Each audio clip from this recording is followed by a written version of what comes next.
No. Arts magazine, It is was that a right? visual art magazine who started only doing reviews of exhibitions around London. And Hmm. then we decided that that was very little, so we decided to have more uh, critical articles in the magazine. Uh, Hmm. and it was a period of, it changed a lot the shape and form of the magazine. It started like as a tabloid and ended like a proper magazine. Yeah, beautiful. I love this color. And if we move on to Baston Blanco. Baston Blanco is a completely different story altogether. Baston Blanco was created mainly asking artists to write, um, thing which normally they don't do, and most of them refuse to do it. Hmm. But one of the peculiarity of the Baston Blanco was that when we received the the text, we print it as we receive it. We don't edit it anything, and we don't change the language either. So if the uh, text coming in Chinese, we print it in Chinese, uh, Wow. which make a bit difficult because was magazine who have about 10 different languages, and none of them was possible to read for most of the people. Wow. Sort Um, of, and uh, we only produce four Baston Blancos. One of the peculiarities is that each each of them have a different typeset because the guy who designed it make it a special one for each issue. mm, That's cool. I like it. approximately. Then Yeah, the and Biennale of Jaffa was a we. kind of extraordinary story because um, I have a little gallery in my house in Jafra, which is a very small village outside Gerona. Um, the village is only about 500 people living there, Mhm. and friends of mine start to ask me to produce something else, um, which I thought was a funny joke, and then we exaggeratingly put it the name of Biennale, which was a kind of a joke mainly. But in our first edition, uh, about 100 people, 150 people arrived. To our surprise, we thought probably we get 10 people looking around. In reality, we were many more, and that gave us courage to produce uh, many more editions of the Biennale. Wow. In these images we are looking now is um, Breda Bevan, the most beautiful woman in Guccia, was a video, and the other side is B.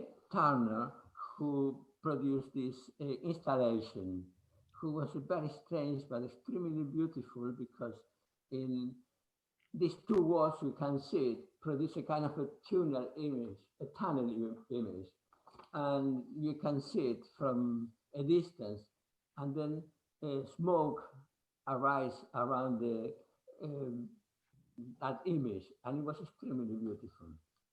Mm. I like the when I first saw it, I thought I saw Gaddafi and Vladimir Putin in the photo before. I had a chuckle. I thought it was like a Mario mischievous picture. And then we move on to, oh yeah, there it is. Yeah, I for a split second I thought you'd had Colonel Gaddafi and Vladimir Putin at your festival. The other Yeah, one, no, I'm not.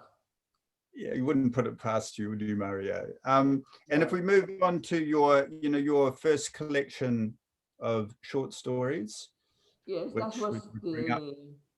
the smoke cellar, is the translation, Los Vendedores de Humo. And that was a kind of about 10 short stories, which I produced very quickly in, I don't know, 6 or 7 months, um, which is extremely difficult for me to write so fast. But it's okay, I done it. And then in the other side, the cards is an anthology of um, short stories where there were Mhm. three writers who live in London, Argentinian writers who live in London, and we produced four short stories each and built up this book, which called Truco Gallo. Truco is a card game who is very popular in Argentina.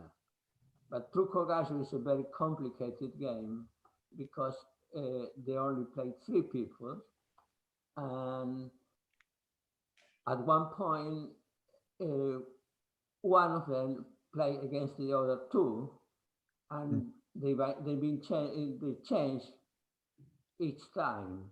So Mm. you only play um, at one point with two other people. Mm. Mario, can I just ask, someone said, could you maybe move a bit closer to a microphone and speak a little bit louder? Okay, Um, okay, yeah, it's better. yeah. I think, is that better? Oscar, is that better? I think, yeah, Oscar, double thumbs up. So that's terrific. Yeah, really good. Yeah, nice. Okay, so Truco Gallo or Gallo. Yeah. Beautiful, really interesting. I love the color, the cover as well of all your books. Yeah, you've always got beautiful art and beautiful images. Well, Um, in Los Vendedores de Humo, there is a friend of mine, a Belgian artist who lives in Mexico. It's called Francis Alice, and he is quite well known at the moment. And he gave me this drawing ages ago. mm, And when I saw it, I said, "Oh, it's very beautiful," because you can not read properly, but it said curriculum vitae in the other side. mm, And it's a man just walking on a string mm, yeah, on a tightrope, at a tightrope, yeah. very vulnerable and fragile and strong at the same time. Yes. Well, it's terrific. And then we had another, yes, Professor Mande Zofana. Yes, Professor Mendes of Fana has another story. It's a kind of 10 short stories or 12 short stories, which I've been writing very slowly Mm, and took me ages to do it. And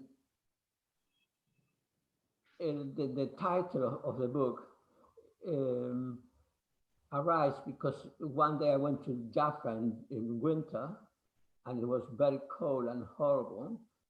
And somebody invited me to their house, um, and we have supper in a very small kitchen where they have a chimney and they were burning books.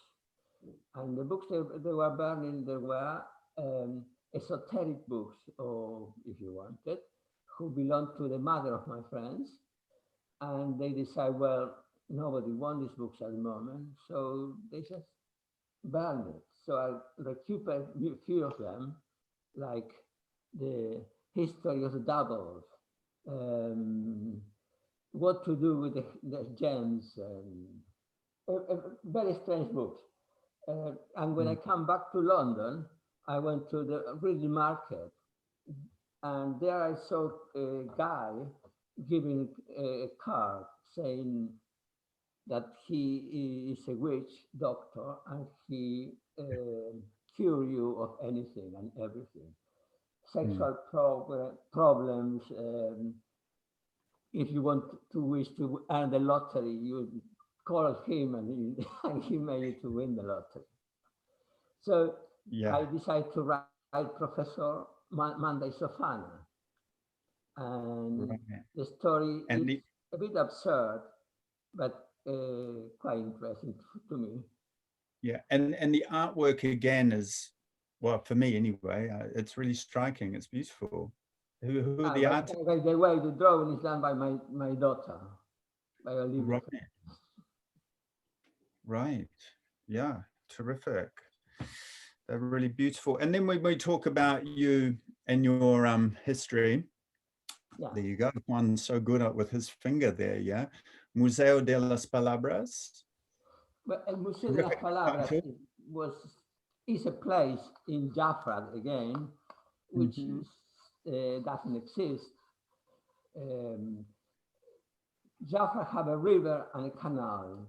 The canal uh, used to have a laundrette where people of the village go and wash their clothes. When they stop doing that, they just keep the place, which is a little room next to the canal. Mhm. When we done the museum, as we call that a museum, Mhm. because we don't have any shelves, we don't have any books, we don't have anything. It's a symbolic space. And we call it museum mainly because we saw that the muse, according to the Greeks, is where they go and live. And we decided that all the muse around Jaffa go and to see the museum That's and live beautiful. And there. sorry again, and the artwork again, The terrific. artwork, Who are the artists? they are interesting, but they don't know what to do with that. It's a very abstract thing, if you want. So that's it. That's the Right. museum. By time to time, we ask people to talk by themselves or do something, recite poems or whatever. And some people do Terrific. it, and some people don't. No, yeah, wonderful. I love it. So if we move on to your latest, yes, Yes, Anastasia's Toes, your new collection, and in purely English as well, which is a bit of a departure. Your yeah. new Well, collection. it's been translated by Camilla Barber. It's been translated, um, which is my wife, as you know that. I don't know what to say about the book. Um, Wow. it's always very difficult to talk about oneself. Yeah, well, so self-promotion, isn't it, really? Like we live in this age of a lot of people are very good at self-promotion, other people aren't, and artists and writers, um, some are and some aren't, and that. Well, anyway, I've had the pleasure of reading it, so thank you very much, and thank you very much for writing it and creating it. Personally, I loved it. It brought a lot of joy to me and humor and mischief. And it seemed to me, just my subjective view, it goes from Argentina um, to where you are now in London. So it switches, it's your life. As I say, it's mischievous and it's very eclectic. You've got stories on walking in the park and having a returned soldier, I think from Iraq, who had PTSD, who's speaking very loudly and saying horrible things, and someone wants to kill him, and then he ends up being um, driven over by a car. From the wonderful story about the kind of witch doctor curing people, when it starts with the fox story. I mean, we don't have much time, but the wonderful, wonderful stories. I loved Muñeca Bravo, which is at the end. I mean, I just think that's terrific. And yeah, there's so much variation in this. Would you say that that's true? There's a lot of variation and a lot of you and Yes, because they talk about politics and uh, a lot of details in life. It's not um, didactic, and at the same time, we have this writer who live in Canada who happened to know to have my same name, and he's called Mario Flecha too, and he writes haikus, and, That's and right. And it's part of yes, of this course. book of Anastasia stories. Yeah. Uh, Yes, the haikus at the end, they um, they come along as sort of a dessert and a quirkiness that you don't expect when you start the book. And you know, again, they're so much fun. They're very profound and great. I'm going to read a few, and you're going to read a short story. But I was going to ask the story of the smoke cellars when you're in Brick Lane. I think you're in yeah, Brick Lane, and just to, if anyone hasn't read the book yet, I mean, Mario, that is an extremely funny story, right? And deep as well. You know, you take in a sort of a macho Argentinian man who gets a little bit homophobic, and then you've got a friend who then your character, if it's you or your character, is then silenced, and your friend sort of is talking to him, and he thinks that you're deaf. And did you enjoy writing that story, or are they all that hard, painful, no, rigorous, no. Normally, I repetitive? enjoy writing, so to write that story was a pleasure for me, and mainly because they were all Argentines, uh, and they all have different attitudes to life, and I reckon it's a kind of a normal thing that happens. People are different, and to see all of them sitting in a bar and being absolutely stupid at some point, um, it was interesting. Yes, I really enjoyed writing Yeah, that and story. just another one, a little one. The one that I didn't get, and I guess it's because you know I'm a New Zealander, although I spent a wonderful year and a bit in South America, and yeah, I'm in love with the place on many levels. But the one I struggled with, but I think, correct me if I'm wrong, poison nipples. Is there a kind? Do you have to be an Argentinian of a certain type of knowledge for that one? Where there's a Well, yes, there's some Peron is ambiguity. mentioned, and it's very quirky. Hmm? I think there is some ambiguity because it, it never said what attitude these two the two persons who are the character of the story, um, but is in somehow to suggest they were involved in politics and somehow suggests that one of them is a traitor, um, which is what very common in this type of circumstances. Um, but the story never mentioned directly any of those things. It's all very ambiguous. And yes, you need to know quite a lot about what happened in Argentina in the 70s. So that explained properly that story. Hmm. Likewise, the story magnetic tapes. Sorry, what? The Uh, other story, magnetic tapes. yeah, that's again is very political, and Mm, well, it's not very political. It's political, mm, without getting mad about it. Um, and it's practically what happened with the recordings. They were real. They were these two guys, the Argentinian filmmakers who were very well known, and they've been supporting the parents Peron mainly, and they were filming him um, in Madrid, where he was exiled, where Peron was exiled. Apparently, Peron had a tree there in his house in the garden with oranges.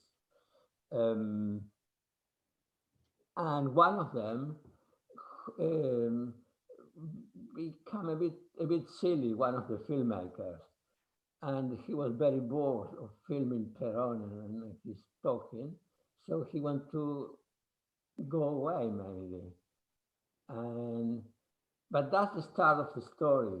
What happened inside what I wrote is totally different. But again, was very real in terms of what happened in Argentina at that point. Mm-hmm. Okay. The Just, idea just of, before, sorry, the idea yeah, of, I just want, sorry, sorry. sorry, This. it's yourself.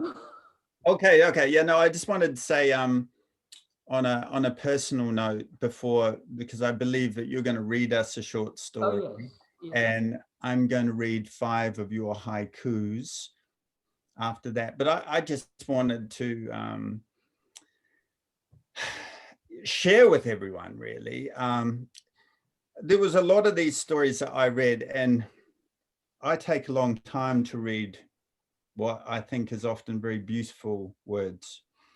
And at times I was reading them and I stopped, and you correct me if I'm wrong, but I found a lot of your sentences extremely poetic, particularly in Anastasia's shoes, like beautiful, profound lines on relationships and love. I mean, I was sitting there going, whew, this is a real pleasure. It's real beautiful. So I thought I would just, I mean, there's so many of them, Mario, but I had a couple that I underlined, and actually, there you go. It's in Anastasia's toes. So, I hope you take the compliment. But this beautiful line, this beautiful line, we promise to postpone our emotions until next summer. When you're writing these stories, do you sort of really slow down and try for that kind of profanity and work on it, or how's your process go like that? Do they just come out and then you rigorously edit them later? Well, the process mainly is that I write everything that goes to my mind at certain points, and then I prune that a lot. I delete and I add things. Um, so Okay. all these sentences can be accidental if you want, because they I've been deleting things and add things, and probably it's not what originally I was thinking. Mm. That's the end, maybe. Beautiful. And then the other sentence in that story that I think is just beautiful and profound and poetic and lovely is, autumn's darkness gave way to that of winter, and then spring appeared gingerly seeding to summer. Beautiful, Mario. Very Robert Frost. Reminds me of my dad, actually. But beautiful. Autumn's darkness gave way to that of winter, and then spring appeared gingerly seeding to summer. Terrific. Anyway, are you going to read us a short story? Yes, I think is that how this is if you going to want, go? I start right now. As I'm, One of the or short stories in the book, and it's called Juan Perkins. My name is Juan Perkins. I was born in South America on the bank of the River Plate. I shared a student's room in London with José Teruel, son of the famous tango singer destroyed by circumstances. When we met, I drew a map of the room on a sheet of white paper, marking out his territory and mine. Jose, son of the Buenos Aires suburb, smiled, put his right hand in his trousers pocket, and took out a piece of chalk with which he traced a line along the floor dividing the bedroom in two. He never crossed over into my side, and I was terrified of going into his. Only our voices moved freely. Every morning, I traveled by tube from Highbury and Islington to Victoria. I entertain myself by looking at people or getting up close to an attractive passenger. There are days when I get off the train impulsively at any station in order to walk. Yesterday, on my walk, I saw a very beautiful pair of shoes. They were narrow, black leather with gold buckles. The desire to own them grew slowly overnight. I have got to buy them, I thought. But in reality, I didn't have enough money for even one shoe. I share my problem with Jose. If you help me, we can buy them between us, I said. And why would I want to buy a pair of shoes you like? With those shoes, women are going to get mad, I said. What guarantee have you got? Total. I say that people's character is on the floor. What shoes they use say who they are. Sorry. Sorry. What should they use say who they are, what they do, how they live. Everything else is insignificant. Clothes, makeup, perfume, glasses. With this advantage, you can chat up anyone you like. You are mad. The best way to seduce an English woman is with a cat under your arm. We got up at the same time. From my window, I see gray sky, which projects an atmosphere of identifiable unpleasantness. Cold, rain, the absence of color, life in black and white, or worse, in different shades of gray. Winter downs in London have the peculiarity of being a challenge to the wish to live. We ran to the station to avoid getting wet. Once on the train, I began defining passengers via profound observation of their shoes and saying to Jose, middle-class couple, fat, of an undefined gender, banker, beautiful whore.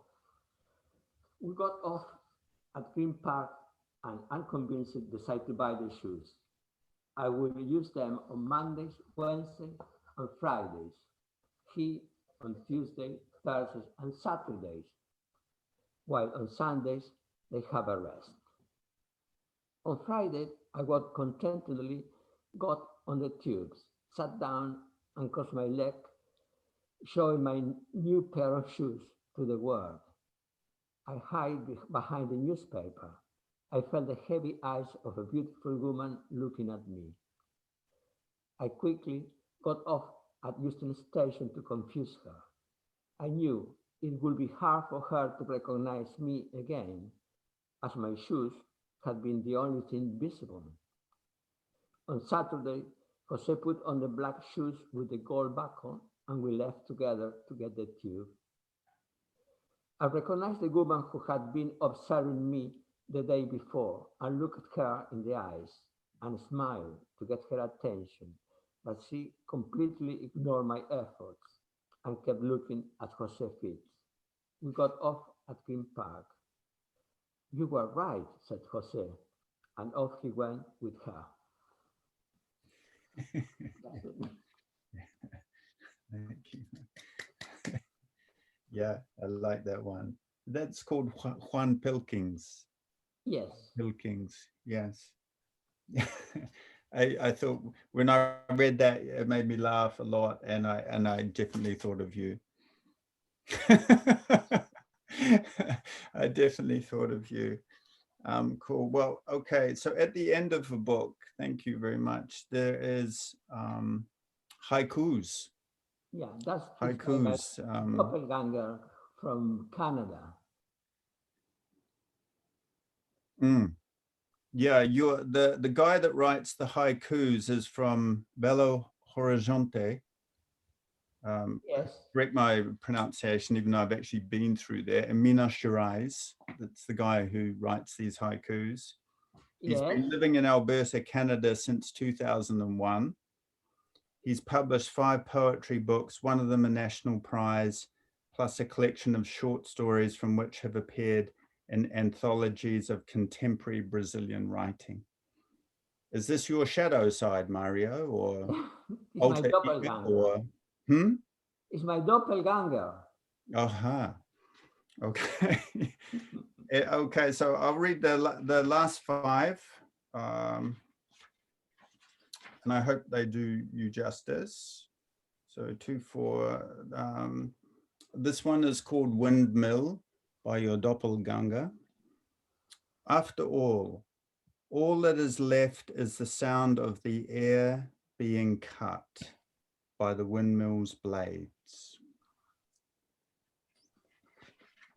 I think, again, they've got so much weight in them. These are very powerful.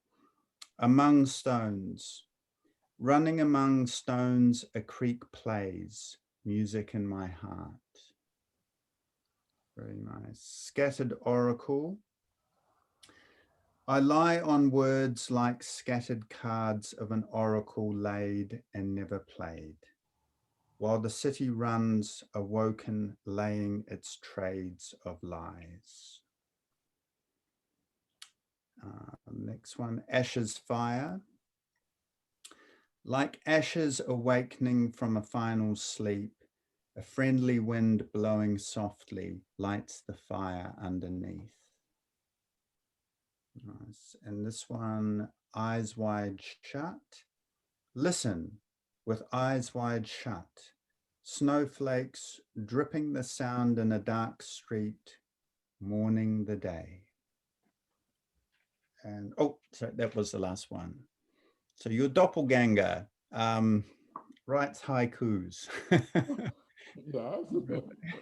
Very nice. So what a treat. So as I'm aware, if it's right, we're gonna open this up for a discussion, a question and answer session with you, Mario. So I think Yeah. Juan is shepherding this process. But thank you very much again for what you've done in that. As I say, it's terrific. Thank you. Yeah, most welcome. Thank you, Andreas. Thank you, Mario. Great. Look, it's very simple. Just ask the question. The question could be asked in English or Spanish. I'm sure we will manage translations here. No problem at all with many bilingual people in this chat. So just feel free to ask questions. So go ahead. That's it. Just to say, Mario's book is available on Amazon and also can be bought. We now have a bookshop in the magazine in Perro Negro, so you can purchase it through Perro Negro or through Amazon. Either way. Anyway, any questions? Anybody? You can unmute yourself and then ask the question. No problem at all. Also, we got Mario Flecha, Mario's doppelganger, who is also Mario Flecha. He's here with us from Canada. So feel free to ask Mario also. Either of the Marios.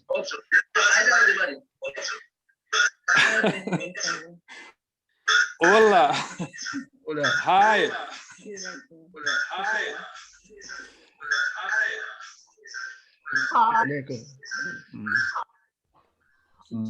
Very strong. So, Oscar, Very glad to be here. And to listen to my poems being read. It was awesome. Moved me. Oh.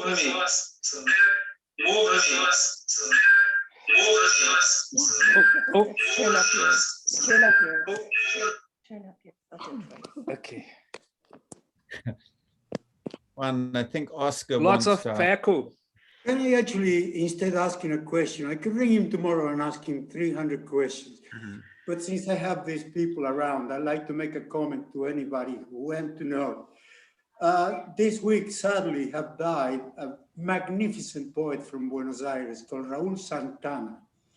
The newspapers actually mentioned the fact that he was a curator, which he also was. But the most important activity Santana had was to actually be the man from Fahrenheit, whatever number it was, from Ray Bradbury. He memorized every single poem written in Argentina, Brazil, Chile, Uruguay, you name it, including the complete sonnets of Shakespeare. So I had to inform you that if you one day want to find out about what a real poet looks like, try to find out his books. There is a particular one called Lengua Madre. He was a magnificent poet, a great man, and I feel very, very sad that the Argentinian culture have lost a man of such stature. That's all I needed to say. That's it. Goodbye. Cheers. Good question. Brilliant. 5451. I got a question for Mario, actually, just to think. Mario, you have been involved, and Andre pointed that in the presentation about you have been involved with visual art quite a lot, with the magazines and stuff. And I know you're an art collector too. And some of the stories deal with art and deal with painting and things. How much does art inform your writing?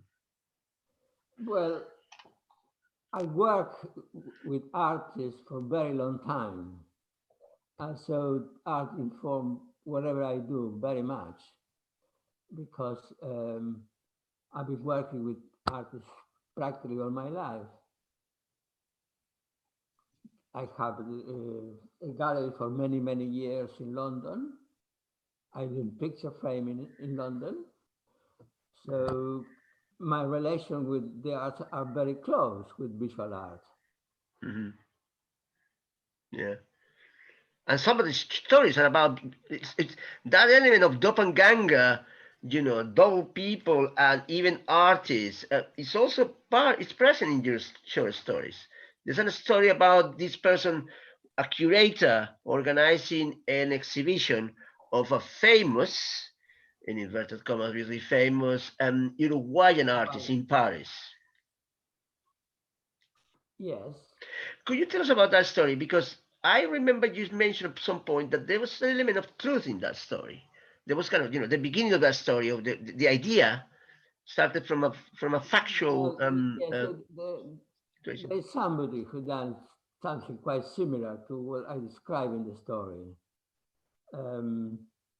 which mainly was to organize an exhibition, change the paintings, asking for paintings, and then he make fake of the original paintings, and then give it back to the owners, the fakes, and he keep the real paintings. Until one point that he was bankrupt and need to sell some of the paintings. And when he tried to sell it, the people called the police, mainly because they realized that they sold the similar painting 2 months before. Mm. So it was impossible that the two paintings were real. One of them need to be fake. Mm-hmm. And yes, that story happened. I add other things, but it was like that, yeah. Okay. Any other questions, anybody? Maggie would Hey, like. Maggie, unmute yourself, Maggie. Can you unmute yourself? Yes. Okay. There we go. Mario, hi. Yeah, I really enjoyed the stories. I'd be really interested to know what order you wrote them in, because to me, there was a complementarity between some of them, particularly, for instance, Anastasia's tones, which, is about transactional belief and trust between people. The dynamic is between the sister and the two people in particular. But also, what was the one painting, the fake painting that you were talking about? Because that seemed to me to complement it in the sense that it was about a commercial transaction and about a group of people involved in a thing as opposed to a relationship, although the relationship was part of the commercial transaction. And the two stories seem to have be two sides of the same coin. So I'd be very interested if, whether you wrote one after the other. I mean, obviously you moved your stories around in the book, but did you find that you were writing one story after another or separately? No, they are for me, they were two different stories altogether. They were not related. No. No.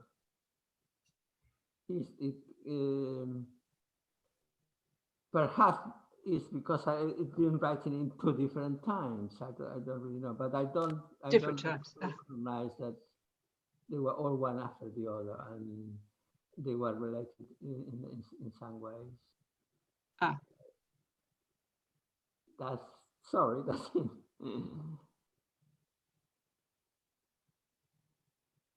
I'd like to say something, if possible. Gregorio, go on. I think that just to hear about, I'm on? Yeah. I just heard about Raúl Santana, and of course he was a very good friend of mine from the 60s in La Calle Corrientes. Extraordinary character, extraordinary man. And I cannot but think that this is the best moment in a way to celebrate his life at the moment. I did not know he had died, but the mixture between, art and poetry and literature that Mario Flecha also is a good sort of example of that. Raúl was an incredible character, and what was mentioned just now, that he could remember poems by heart.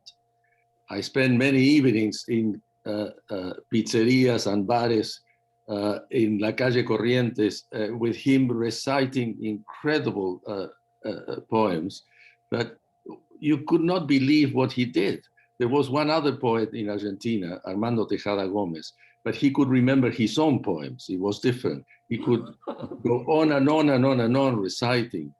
But Raúl was a fantastic, fantastic man, and great appreciation. And so I'm sad about his death, but I think that is a good moment to name him. And thanks for this meeting, Mario. Gracias. Te felicito por el libro, que lo compré y lo leí y me parece fantástico. Me encanta. Bravo. Me encanta. Can I ask something? Yeah. Mario, can I ask you something? It's me, Adam. Adam, yeah. Can I probably asked you this before, Mario, but you just pretend you've forgotten, okay? Just pretend you've forgotten.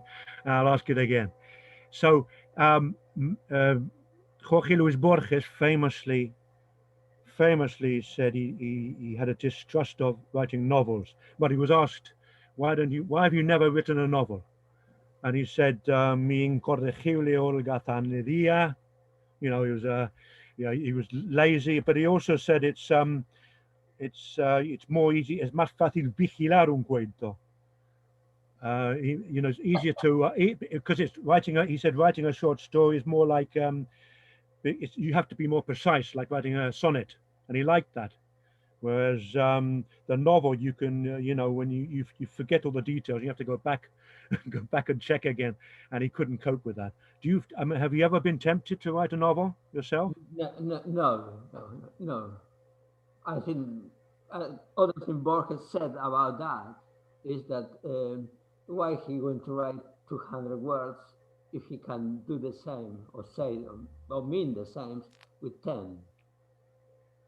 In that case, probably I'm very lazy to write a novel too. because if you talk to novelists, they say no, but it gives you, you have the freedom. I know you know you can it gives you a freedom that short stories don't have. Of course, short stories are they have to be every word has to count, whereas you can be a bit you know actually you can be lazier when you're a novelist. I think it's strange that Borges said he was lazy. He was too lazy to write a novel. I think you can be lazier. Right? I mean, I'm writing a novel at the moment, and you know you don't have to be Are careful you of every writing word. a novel now? Yeah, you don't have to be careful of every word like you do with a poem or short story. But so you're not going to write a novel, you don't think? No, I don't think so. Well, I may hold you to that. Let's see.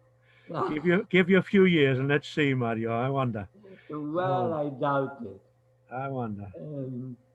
No, I No. probably yes, I'm too lazy. Okay. And I quite like to do many other things, just not writing. Okay. I believe you. I think I believe you. Well, we talk soon. Oh no, next year. Vamos a ver. Ya veremos. Ya veremos. Dentro de 5 años. Bueno, ya veremos. Ya veremos. Ya veremos. Hi, Mario. Can I speak now?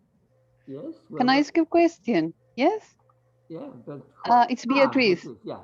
Yes. I got hundreds of people then. Yes, I noticed that your writing style is quite similar to the English style with lots of full stops when in Spanish we use relative sentences, you know, we use a lot of que, y, que, donde, cuando, etc. You know, very, very long sentences with connectors.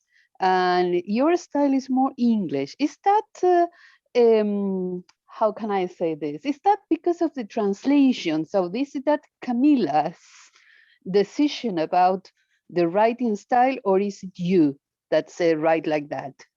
Well, I think it's me writing like that, and Camila translated that. But no, I think it's. I've been living in this country for a very long time. I lost all the Baroquism that the Spanish have, so that's why my sentences and all that are very short. I drop all the adverbs, so But I really like it because it's a sort of condensed. It's very economic, you know, and it shows a lot. Yes, I love it. I really like it. Thank you. So, Juan. Thinking about is there any more questions from people? I mean, you know, I don't know. Anybody else for any further questions for Sí, Mario? una pregunta de acá de Argentina. Muy bien, absolutamente. Please. Y un viejo conocido de Mario. Que entiendo de alguna manera también sus historias de otra manera, porque sé que las escribe un amigo. Y veo cosas de él en todas las historias, en algunas más, en otras menos. Pero la pregunta concreta sería, ¿sabes si podés contar si pensás cuando escribís en castellano o en inglés? That's a complicated question. It's a question about the language in which you think when you're writing. Yeah, no, but it's complicated because when I said if I write something about visual art, which where I've been working for so long, I do it in English. If I write the short stories, I do it in Spanish. And these two languages, I cannot mix it. They are two different. For me, it's like a kind of a schizophrenia I got, where to write one thing I use one language, and to write something else I use another language. I mean, to do the short stories, I do it in Spanish, always. To write about art, I do it in English. It's much more easy. It's like I know the language. If I need to write a critic or something in visual art, I have all the language in English, but not in Spanish. But I don't know, perhaps other people do something different. I don't know. Adam probably can I don't know. Yeah, but that's interesting. Oh, yeah. translation. Or could be a question of functionality, Mario. The shopping, the shopping list is in English. Things like that, isn't it? It's a possibility. Yeah. Checks in English, isn't it? Yeah, that kind of stuff. The write checks. Nobody writes checks anymore, but I used to write checks in English only. Yeah. I was wondering also if Juan, what you mentioned earlier about a certain double-edged consciousness or awareness of Mario with a doppelganger, if that might have to do with the sort of double universe of two languages. I don't know, Mario. What do you think? Because it's very curious. I mean, this story, Tamara, with your question. I mean, like everybody else, I think Mario has to explain the doppelganger he has, which is Mario Flecha, who is another writer, who happens to live in Canada, etc., Brazilian. So, some people don't believe it. Some people think that it's a kind of basically another name, an assumed name for writing. Nombre pluma, as we say in Spanish. But I don't am a know. liar, maybe. Yes. But the doppelganger, yeah, could be that element of living inhabiting into languages. I don't know. Would you agree with that, Mario? What Tamara says that. If there's any underlying duality to everything. Do you see it like that, Mario? I don't understand exactly what you mean, maybe. Never mind. Not the duality, the doppelganger and duality thing might also be exacerbated or become more pronounced because of inhabiting two languages. No. I don't understand what you're talking about, but okay, fine. Leave it. Don't worry, fine. Any other questions? We are almost coming to an end. Any other questions for Mario? Yes. Oh, Isabel. Yes, hi. Thank you very much, Mario. That was fantastic. Great discussion, and the story was as outstanding as always with your stories. They just take you into a completely different world.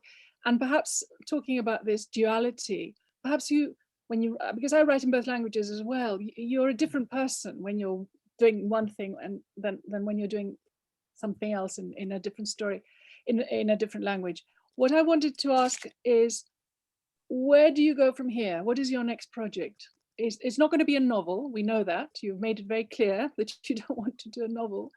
But is it another collection of stories, more haikus, whether it's you or someone else? And poetry. And I hope we can celebrate the same thing as we're doing now in a few months, perhaps. Well, at the moment, there is somebody's doing a book with 3 writers and 3 draftmen, or 3 visual artists. And it's called 6 to Tango, I think. It's going to be graphic, how do you call it? Graphic narrative. So there's one guy, some of my stories have been illustrated or drawn by an artist. In this case, it's Oscar is working with my stories. And that's it. And probably I quite like to write more short stories, which I'm sure I'm going to do it in this year probably. But still, I write very slowly, so probably I need 2 or 3 years for 10 stories or something like this. Okay. Andre, if you close it, I don't know. May I ask something? Oh yeah, Nora, of course. Sorry. Go ahead. What does it mean that you write slowly? What is slowly? It slowly means that it takes ages to do a short story, because even when they are very short, I work it very hard in each of them. and for a very long time. So that's mainly it. Mm. Are you a bit like Alice Munro, the Canadian short story writer? Yeah. She takes upwards of a few years sometimes to write a short story. Yeah, well, I think because the process of doing short stories and the way I work, in a sense, I try to use as little words as possible, and at the same time I try to write in a way everything is understand the first time you read it. Mm. So it annoyed me immensely to read twice the same thing. So that made me work hard. Yeah. And take a lot of time to write any short story for me. Mm-hmm. Okay. I don't know if it's very clear, but no, it's really clear. You're talking about clarity. You're talking about clarity. I'm just aware that there's something on the chat here. There's a chat thing here from Mario Flecha from Canada. Yeah. Saying he would like to comment on something. Is that right? Yeah. Yeah. Sorry. So I just would like to say how happy I am to be in this event and how nice it was to meet Mario over the web. We still could meet physically, and but I hope that will happen in the near future after all this COVID thing is gone. Right? And it's such a delicious thing to read his texts in Spanish and then now in English too. To me it was kind of a gift of life. Thank you. Very beautiful thing to say. It's very beautiful, Mario. And your accent, you sound almost as if you are from Minas Gerais. Mm-hmm. Minas Gerais is a state in Brazil in the southeast region, right? Have you been there? Been through there in a bus, and I thought the landscape was delicious. We wanted to stop, but we couldn't. We weren't allowed to. Yes, and thank you for reading. It was very nice to get that. All right, thank you very much. Do our best. Well, I mean, Mario Flecha, what beautiful way to sign off from another Mario Flecha who's so appreciative of your writing and work. And same with everyone here.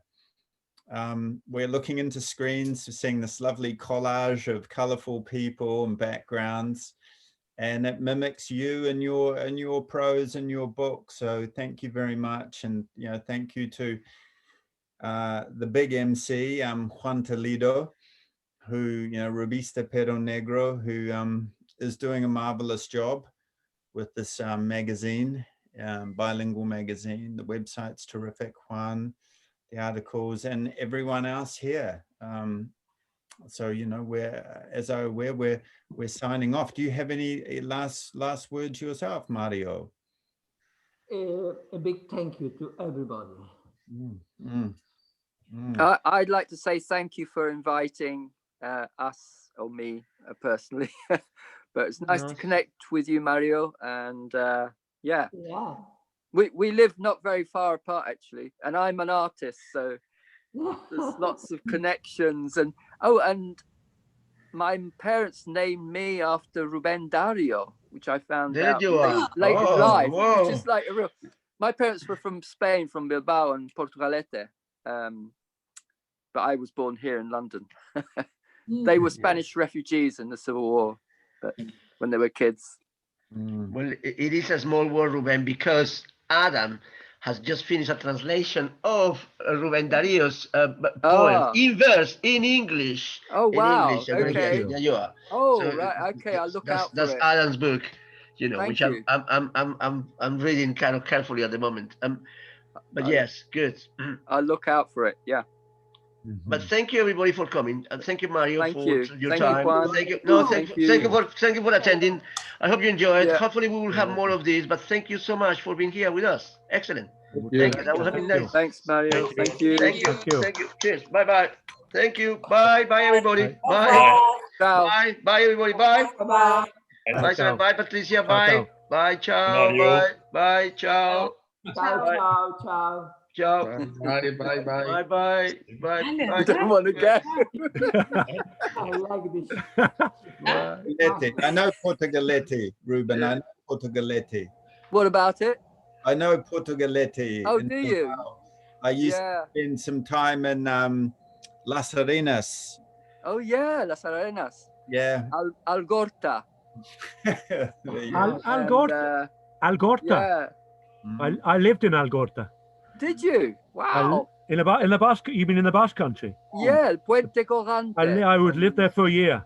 My grandparents were there, you know. No. We used to go. We used to Wow. go there every year. Yeah, La Rabasterra. Yeah, exactly. I was married to a lady from Las Arenas. Yeah, there you are. Whoa. It's just Wow. small world. A nice place, though, isn't it, Adam? It really Yeah, it's a beautiful part of the world. Yeah, they the green, say the hills are so green. The green of the bar, incredibly green. Yeah, Yeah. Yeah, and the food, not to mention the food. Food is beautiful. Basque food. I know. Yeah. Puente el Colgante is such a nice bridge. Yeah. Yeah, that's right. Yeah, Quite unique, isn't it? Yeah. It's quite unusual. The Puente Colgante, yeah, exactly. The Puente Colgante in Getxo. That's right. Getxo. Getxo, yeah, exactly. It's all coming back. La Hindica. Yeah. Great part of the world. No, it is. Yeah. And the Guggenheim and you got the Guggenheim Bilbao now, exactly. Hello. Yeah. You've been there? I haven't been there. Yeah, fantastic. But when I was living in Algorta, the river, the Nervion, the river that goes through Bilbao was filthy. They cleaned it up now. You can fish in it now. Oh, wow. You couldn't do that when I was living there. Yeah. La Semana Grande. Yeah. You know La Semana No, Grande? dear. Yeah. I didn't. What's that, Andre? Yeah, they have the big week. La Semana Grande. Yeah. It's amazing. You know. Yeah, the festival in Bilbao for a week or 10 days, La Semana Grande. Oh, yeah. They got a great theatre, the Arriaga. The theatre is fantastic. It's a great town. It's a great city now, Bilbao. Yeah.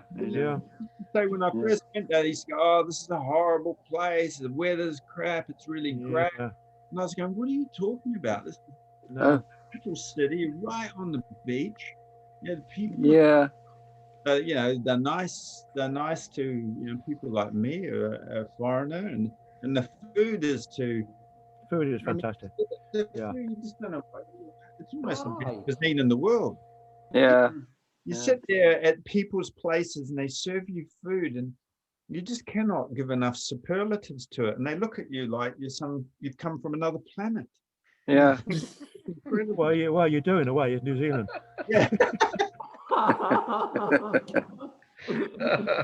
It's a beautiful planet. It's a beautiful planet. Beautiful part of the world. Yeah. Wow. Adam, Andre's father was the poet laureate of New Zealand. Yes, that's right. Yeah. No, I remember you told me. Yeah, Andre. Yeah, no, exactly. Yeah, great poet. Good, fantastic poet. Yeah, thank you. Yeah, fabulous poet. Yeah, absolutely. Adam, she always talking about poets. I know. We finish. Yeah, well, you could. I know. It always comes back to poetry. Exactly. It always comes. Yes. You know the Argentinian poet that's died today. I mean, I know. What was his 3 name? days Raul? ago.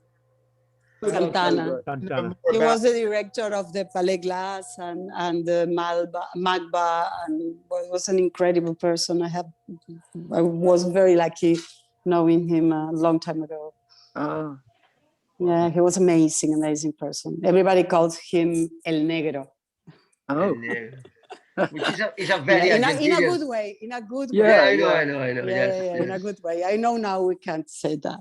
Yeah. Oh, no. Well, in Argentina, you can, yes. Yeah. Yes, of course. Well, in football games, you can't now. You can, yes, absolutely. Yeah. Written on him? Is there much written on him? Sorry? Is there much written on this man? Is there a lot written on him? Yes, there's yes. There's tons written. You can find in Google, and you can find many books on him. He made a recopilación. How do you say? Yeah, a collection. They merged a collection of all his art writings and critics about many years of critics in Argentina, but not only about Argentine artists. Yeah. Raúl. No, he was amazing. Santana. ¿Qué edad tenía?